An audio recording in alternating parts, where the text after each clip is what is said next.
আমরা linear transformation এর মধ্যে অনেক আলোচনা করেছি।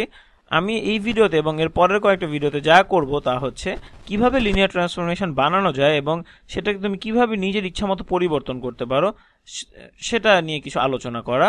যাই হোক, আমার কাছে যদি একটা লিনিয়ার ট্রান্সফরমেশন টি থাকে এবং ধরি এই ট্রান্সফরমেশনটা হচ্ছে আর এন থেকে আর এম পর্যন্ত, তাহলে আমরা টি কে প্রকাশ করতে পারি কোনো ভেক্টরের উপর টি কিভাবে কাজ করে, অথবা আর এন থেকে আর এম এ টি কিভাবে এক্স এ বসানো যায় এটাকে আমরা প্রকাশ করতে পারি যে কোনো একটা ম্যাট্রিক্স গুণ এক্স, যেখানে সেই ম্যাট্রিক্সটি হচ্ছে একটি এম বাই এন ম্যাট্রিক্স। যে কোনো ম্যাট্রিক্স ধরতে পারি, সেটা হতে পারে এ গুণ এক্স। আমরা জানি যে আমরা সবসময় এই ম্যাট্রিক্সটাকে বানাতে পারি যে কোনো একটি লিনিয়ার ট্রান্সফরমেশনকে এভাবে ম্যাট্রিক্স দিয়ে প্রকাশ করা যায়। আর আমরা এটাকে প্রকাশ করতে পারি একটা একক ম্যাট্রিক্স দিয়ে। এটা তুমি আগেও দেখেছো, একটা এন বাই এন আকারের একক ম্যাট্রিক্স। এটা দেখতে অনেকটা এরকম হবে। আমি লিখে ফেলি একক ম্যাট্রিক্সটা এখানে, তাহলে আমাদের বুঝতে অনেক সুবিধা হবে। এখানে হবে 1 এবং বাকি সবগুলো হবে 0। তারপরের লাইনে এখানে 0 1, তারপর সবগুলো 0, এইভাবে করে কোনাকুনি বরাবর সব 1 এবং বাকি সব উপাদান হবে 0। এটি একটি n বাই n আকারের ম্যাট্রিক্স, আর এখানে বাকি সব হবে 0। তাহলে এই একক ম্যাট্রিক্সটা নিতে হবে, আর এর প্রত্যেকটা কলামকে ট্রান্সফরমেশন, অর্থাৎ এই প্রত্যেকটা কলামের উপরে ট্রান্সফরমেশন খাটাতে হবে আমাদেরকে। আমরা এই প্রত্যেক কলামকে বলি আর এন এর স্ট্যান্ডার্ড বেসিস। তাহলে এটা সমান হচ্ছে E1, এটা হচ্ছে E2, এরকম করে এনটা আছে অর্থাৎ En, আর এর প্রত্যেকটা কলাম হচ্ছে Rn এর সদস্য, কারণ এটা হচ্ছে n বাই n আকারের সারি বিশিষ্ট ম্যাট্রিক্স। আর আমরা জানি যে আমাদের যে এই ম্যাট্রিক্সটি আছে এটাকে প্রকাশ করা যায় এই প্রত্যেক কলামের উপরে ট্রান্সফরমেশন হিসেবে। তাহলে E1 এর ট্রান্সফরমেশন, তারপরে E2 এর উপর ট্রান্সফরমেশন, তারপরে এভাবে করে পুরো En এর উপর ট্রান্সফরমেশন পর্যন্ত। আর এটা জানা হচ্ছে অনেক কাজের একটা জিনিস, কারণ এই প্রত্যেক বেসিস ভেক্টর যেগুলো অবস্থানের সাথে সঙ্গতি রেখে ঠিক জায়গা মতো 1 আছে এবং বাকি সব জায়গায় আছে 0, এইরকম ভেক্টরগুলোর উপরে আসলে আমাদের ট্রান্সফরমেশন খাটানো অনেক সহজ। আশা করি তোমরা ধারণাটি বুঝতে পেরেছো। আসলে মূলত এই সব জিনিসই আগে আলোচনা করা হয়েছে। তাহলে চলো এগুলো ব্যবহার করে ট্রান্সফরমেশন বানানো যাক। তাহলে আর এন এর কিছু সেট নিয়ে শুরু করা যাক। আর আসলে আমরা যাই করব না কেন সবই R2 তে হবে, কিন্তু এটাকে বাড়িয়ে অন্য যে কোনো মাত্রায় নেওয়া যেতে পারে, কিন্তু এটা R2 তে করব আমরা। তাহলে কিন্তু এখানে আমরা R2 নিয়ে কাজ করছি, সুতরাং বোঝাই যাচ্ছে এটা একটা দ্বিমাত্রিক হবে। তাহলে ধরা যাক আমার কাছে, আমরা কিছু বিন্দু দিয়ে একটি ত্রিভুজ তৈরি করি। ধরা যাক আমাদের প্রথম বিন্দুটি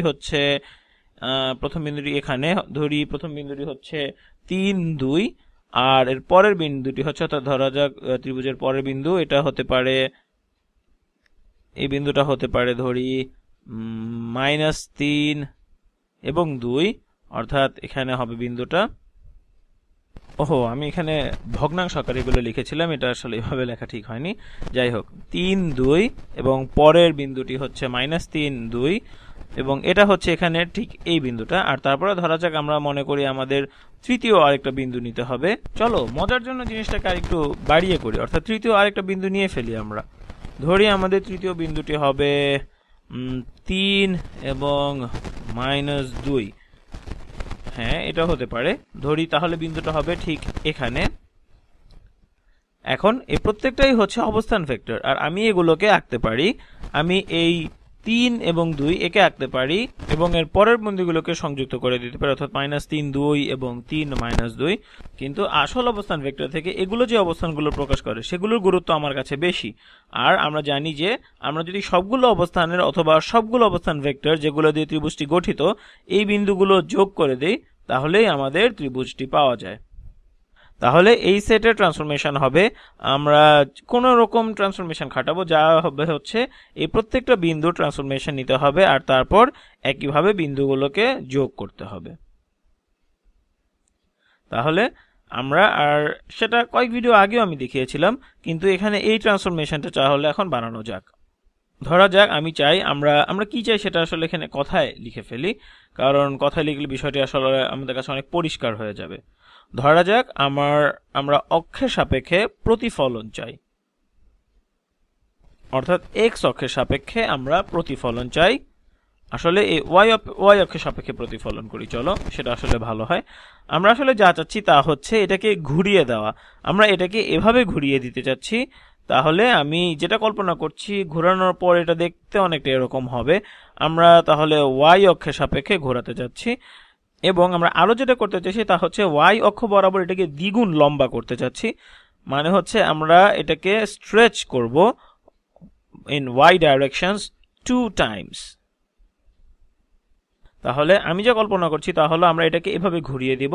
আমি এখানে যা এঁকেছি আর তারপরে এটাকে টেনে লম্বা করে দিব, অর্থাৎ আমরা প্রথমে ঘোরাবো, তারপর দ্বিতীয় ধাপ হচ্ছে আমরা জিনিসটাকে টেনে লম্বা করব। তাহলে দেখতে এরকম না হয়ে একটা দ্বিগুণ লম্বা হবে। তাহলে আমরা এটা দেখতে অনেকটা এরকম হবে। এক্স অক্ষ বরাবর যদি আমরা টেনে লম্বা না করি তাহলে আমরা সেটা কিভাবে আঁকতে পারি? আমাদের প্রথমে যেটা করতে হবে সেটা হচ্ছে ওয়াই অক্ষের সাপেক্ষে ঘোরাতে হবে, তাই না? তাহলে আমরা যা চাই তা হচ্ছে এই বিন্দুটা যার এক্স অক্ষ বরাবর মান হচ্ছে, এই বিন্দুটার মান যেন থাকে -3, আর আমরা চাই ওয়াই অক্ষের মান একই থাকুক, অর্থাৎ এই বিন্দুটা যেন 2 থেকে যায়। আর আমি এই দ্বিতীয় অবস্থানকে বলবো ওয়াই অবস্থান। আমরা ওটাকে x2 অবস্থানও বলতে পারতাম, কিন্তু গ্রাফ আঁকার সময় আমি আসলে ওয়াই বলতে অভ্যস্ত, এই জন্য আমি এটাকে ওয়াই বলছি। মোট কথা আমরা চাই এটা -3 থেকে হয়ে যাক 3, কারণ আমরা চাই এই বিন্দুটা যেন ওখানে যায়, এই বিন্দুটা যেন এখানে যায়। আর আমরা এই ধনাত্মক 3কে চাই ঋণাত্মক 3 করতে, আর আমরা এই x অবস্থানের ধনাত্মক 3কে চাই ঋণাত্মক বানাতে। তাহলে তুমি কল্পনা করতে পারো যে আমি খালি চিহ্নটাকে পাল্টে দিচ্ছি। y অক্ষের সাপেক্ষে এই প্রতিফলন, এটা হচ্ছে চিহ্ন পাল্টে দেয়া x অবস্থানের পাল্টানোর সাথে সমর্থক। তাহলে এখানে যা বলছিলাম তার মানে হচ্ছে -1 এর সাথে x এর অবস্থানগুলোকে গুণ করা। আমি আবার বলছি, এখানে যা বলছিলাম সেটা হচ্ছে -1 এর সাথে x এর অবস্থানগুলোকে গুণ করা। তাই আমরা এটাকে বলতে পারি গুণ x1, কারণ এটা হচ্ছে x1। আর তারপর হচ্ছে ওয়াই অক্ষ বরাবর টেনে লম্বা করা।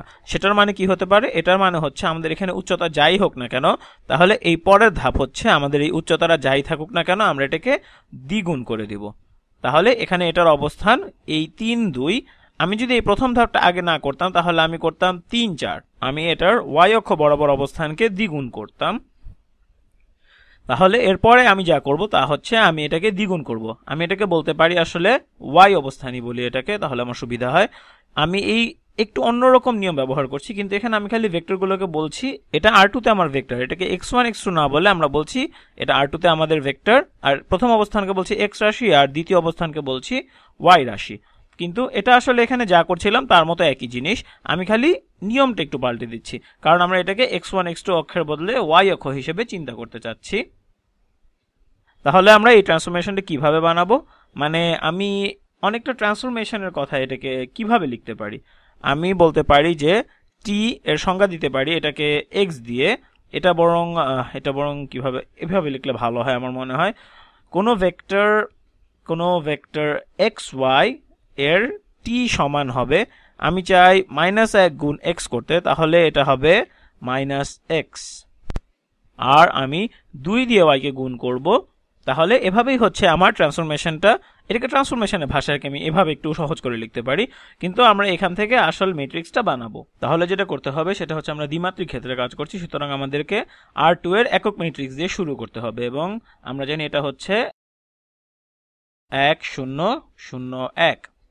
আর আমাদের ট্রান্সফরমেশনটাকে খাটাতে হবে আমাদের যে একক ম্যাট্রিক্সের কলাম দুটি আছে, অর্থাৎ এই এবং এটি এই কলাম দুটোর উপরই খাটাতে হবে। তাহলে তুমি যদি প্রথম কলামে ট্রান্সফরমেশন খাটাও তাহলে কি পাও? তাহলে আমরা এখানে করছি এটা হচ্ছে একটা নতুন ম্যাট্রিক্স এ, আমরা একটা নতুন ম্যাট্রিক্স এ বানিয়ে নিচ্ছি। আর ধরি এটা হচ্ছে, এটাকে এভাবে লিখি, এটা সমান হচ্ছে ট্রান্সফরমেশন অফ 1 0, অর্থাৎ 1 0, অর্থাৎ প্রথম কলামটার উপর ট্রান্সফরমেশন। তাহলে এই ট্রান্সফরমেশন খাটানো কলামটা হবে আমাদের প্রথম কলাম, এবং দ্বিতীয় কলামে আমরা যেটা করব সেটা হচ্ছে এই কলামের ট্রান্সফরমেশন, অর্থাৎ 0 1 এর ট্রান্সফরমেশন, t of 0 1। তাহলে এগুলো সমান কত হবে? এখানে যেটা জন্য এ ট্রান্সফরমেশন, এটাকে সবুজ রং দিয়ে করি। তাহলে এ সমান কত হবে? 1 0 এর ট্রান্সফরমেশন, অর্থাৎ x হচ্ছে 1 এবং x কে আমরা খালি ঋণাত্মক করব, অর্থাৎ x হবে -1, এবং y কে আমরা দ্বিগুণ করব, এবং 0 এর দ্বিগুণ হচ্ছে 0। এখন এই দ্বিতীয় রাশিটা, অর্থাৎ 0 কে ঋণাত্মক করলে হয় 0, তাহলে এখানে 0ই থাকবে। তারপর y রাশিকে দ্বিগুণ করতে হবে, তাহলে 2 গুণ y সমান হচ্ছে 2 গুণ 1, অর্থাৎ এটা হবে 2। এটা হবে 2। তাহলে এখন আমরা এই ট্রান্সফরমেশনটাকে বর্ণনা করতে পারি। তাহলে আমরা বলতে পারি যে কোনো ভেক্টর xy এর ট্রান্সফরমেশন কোনো ভেক্টর এক্স ওয়াই এর ট্রান্সফরমেশন আমরা এটাকে দুটো ভেক্টরের গুণ হিসেবে প্রকাশ করতে পারি এবং এটা সমান হচ্ছে -1 0 0 2 এবং অবশ্যই এর সাথে গুণ হবে আমাদের ভেক্টর এক্স ওয়াই। তাহলে চলো এখন আমরা এটাকে খাটিয়ে দেখি আমাদের এই ম্যাট্রিক্সটা কাজ করে নাকি। তাহলে এই প্রথম বিন্দুটা, আর আমি বিভিন্ন রং এখানে করার চেষ্টা করব। আসলে এটা হচ্ছে এখানে প্রথমে হচ্ছে -3 2, তাহলে এটা হচ্ছে -3 2। এখন -3 2 এর আমি এখানে এটা করি, তাহলে আমি এটাকে এভাবে দেখাতে পারি। তাহলে -1 0 0 2 গুণ -3 2 এটা সমান কত হবে? এটা হচ্ছে ম্যাট্রিক্সের খুব সহজ সরল একটা গুণ। -1 গুণ -3 অর্থাৎ 3 যোগ 0 গুণ 2, তাহলে যোগ 0 অর্থাৎ এটা হচ্ছে, হ্যাঁ এটা সমান হবে 3। তারপর 0 গুণ -3 সমান অবশ্যই 0 যোগ 2 গুণ 2 অর্থাৎ এটা হচ্ছে 3 4। তাহলে এই বিন্দুটা এটা হয়ে যাবে 3 4, অর্থাৎ এখানে হবে বিন্দুটা, আমি এখানে এঁকে ফেলি। এখন এই বিন্দুটা নিয়ে করা যাক, এটা হচ্ছে 3 2 বিন্দুটা। তাহলে আমাদের ট্রান্সফরমেশন ম্যাট্রিক্সটা হচ্ছে -1 0 0 2 এবং এর সাথে আমরা গুণ করব 3 2। এটা সমান হচ্ছে -1 গুণ 3 হচ্ছে -3 যোগ 2, তাহলে এটা হবে -3। আর আছে আমাদের 0 গুণ 3 অর্থাৎ 0 যোগ 2 গুণ 2 অর্থাৎ 4। বুঝতেই পারছো, তাহলে এই বিন্দুটার উপর আমাদের ট্রান্সফরমেশন টি খাটালে হয়ে যাবে -3 এবং 4। তাহলে -3 এবং 4।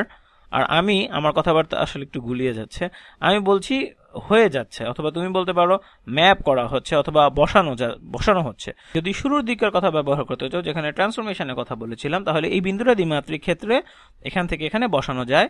আর তারপরে এই বিন্দুটার দিকে দেখো, তাহলে এটা হবে ট্রান্সফরমেশন ম্যাট্রিক্সের উপরে খাটানো যাক এটাকে, অর্থাৎ -1 0 0 2 এবং এর সাথে আমাদেরকে এই বিন্দুটা গুণ করি, যেটা হচ্ছে 3 এবং -2। এটা সমান হচ্ছে -1 গুণ 3 হচ্ছে -3, আর তারপর 0 গুণ -2 হচ্ছে 0, তাহলে এটা হচ্ছে শুধু -3। আর তারপর 0 গুণ 3 হচ্ছে 0 যোগ 2 গুণ -2 হচ্ছে -4, তাহলে এটা হবে -3 -4। তাহলে এই বিন্দুটা হয়ে যাবে -3 -4, আর এটা হয়ে যাবে এইখানের এই বিন্দুটি। আর আমরা জানি যে R2 এর যে সেটটা এই বিন্দুগুলোকে যোগ করে ট্রান্সফরমেশনে পরে সেই সেটটা R3 তে বসানো যাবে, এমনভাবে যেন ওই বিন্দুগুলো যোগ করা যায়। এটা আমরা আগেও দেখেছি, মনে হয় 3টা ভিডিও আগে। তাহলে এই সেটটা যেটা আমি এখানে এঁকেছি, এই ত্রিভুজটা হচ্ছে কয়েকটা ভেক্টর দিয়ে নির্দিষ্ট করা হয়েছে এমন কয়েকটা বিন্দুর সেট। আর ওই অবস্থান ভেক্টরগুলো এই সেট থেকে বিন্দুগুলোকে নির্দিষ্ট করা যায়। এই বিন্দুগুলোকে আমি যোগ করে একটা ত্রিভুজ বানাই এখানে। তাহলে এই বিন্দুগুলোকে যোগ করে দেই এবং আমাদের ত্রিভুজটা দেখতে হবে ঠিক এরকম। আর দেখা যাক যেরকম চেয়েছিলাম ঠিক সেরকম হয়েছে নাকি। আমরা এটাকে ঘুরিয়েছি যেন ওই পাশে নিয়ে যেতে পারি এভাবে, আর তারপর এটাকে টেনে লম্বা করেছি, অর্থাৎ আমরা এটাকে y অক্ষ বরাবর লম্বা করেছি। আর আমরা দেখিয়েছি যে এটা হচ্ছে দ্বিগুণ লম্বা। আমরা আগে এটাকে ঘুরিয়েছি আর তারপর এটাকে দ্বিগুণ লম্বা করেছি। আর সাধারণভাবে ওই কাজগুলো যে কোনোটাই করা যায়, মানে তুমি সবসময়ই মূল ধারণাতে ফেরত যেতে পারবে। তুমি সবসময় বলতে পারো যে দেখো আমি আমার ট্রান্সফরমেশনকে এভাবে লিখতে পারি, আর তারপর আমার বেসিস ভেক্টরের উপর খাটাতে পারি, অথবা আমার একক ম্যাট্রিক্সের কলাম ভেক্টরের উপর খাটাতে পারি। কিন্তু সাধারণভাবে বলা যায় যে এই ট্রান্সফরমেশনগুলোকে এক্স অথবা ওয়াই অক্ষ যে কোনো দিকেই খাটানো যায়। আর এখানে খাটানো মানে বলতে চাচ্ছি এক্স অথবা ওয়াই অক্ষ বরাবর এটাকে চ্যাপ্টা করা, অথবা টেনে লম্বা করা, অথবা এক্স ও ওয়াই অক্ষ সাপেক্ষে ঘুরিয়ে দেওয়া, যে কোনো কিছুই হতে পারে, অর্থাৎ প্রতিফলন তৈরি করা। এবং এগুলো যেটা আমাদেরকে ফেরত দেবে, অর্থাৎ যেটা তৈরি করবে, সেটা হচ্ছে কর্ণ ম্যাট্রিক্স, অর্থাৎ ডায়াগোনাল ম্যাট্রিসিস। আমি নামটা লিখে দিচ্ছি, ডায়াগোনাল ম্যাট্রিসিস। আর এগুলো কেন কর্ণ ম্যাট্রিক্স হবে? কারণ এদের কর্ণ বরাবর রাশিগুলো শূন্য না। এটা হচ্ছে 2 বাই 2 আকারের ম্যাট্রিক্স, এর জন্য আমি এটাকে 3x3 আকারে ম্যাট্রিক্সের জন্য কর্ণ বাদে বাকি সব জায়গায় শূন্য হবে এমন বানাতে পারতাম। আর এটার মানে আসলেই বোঝা যায়, কারণ প্রথম রাশিটা হচ্ছে তুমি x1 কে যা করছো তা, আর দ্বিতীয় রাশিটা হচ্ছে x2 কে যা করছো তা। অথবা আমাদের উদাহরণে y রাশি, আমরা যদি অনেকগুলো রাশি থাকতো তাহলে আমি এটাকে 3x3 আকারের জন্য অর্থাৎ তৃতীয় মাত্রার জন্য করতে পারতাম। আর তারপরে রাশিটা হতো চতুর্থ মাত্রার জন্য, তাহলে তুমি এটাকে যে কোনো আর n এর জন্য করতে পারতে। যাই হোক, এই ভিডিওর উদ্দেশ্য হচ্ছে তোমার সাথে যে কোনো ইচ্ছা মতো ট্রান্সফরমেশন বানানোর ধারণাটাকে পরিচয় করিয়ে দেওয়া। আর আমার মনে হয় তুমি এখানে বুঝতে শুরু করেছো ধারণাটা, এবং এটা আসলে খুবই কার্যকর একটা জিনিস। যদি তুমি গ্রাফিক্স বা কম্পিউটার প্রোগ্রামিং নিয়ে কাজ করো তাহলে তুমি বুঝতে পারবে এটা খুব দরকারি।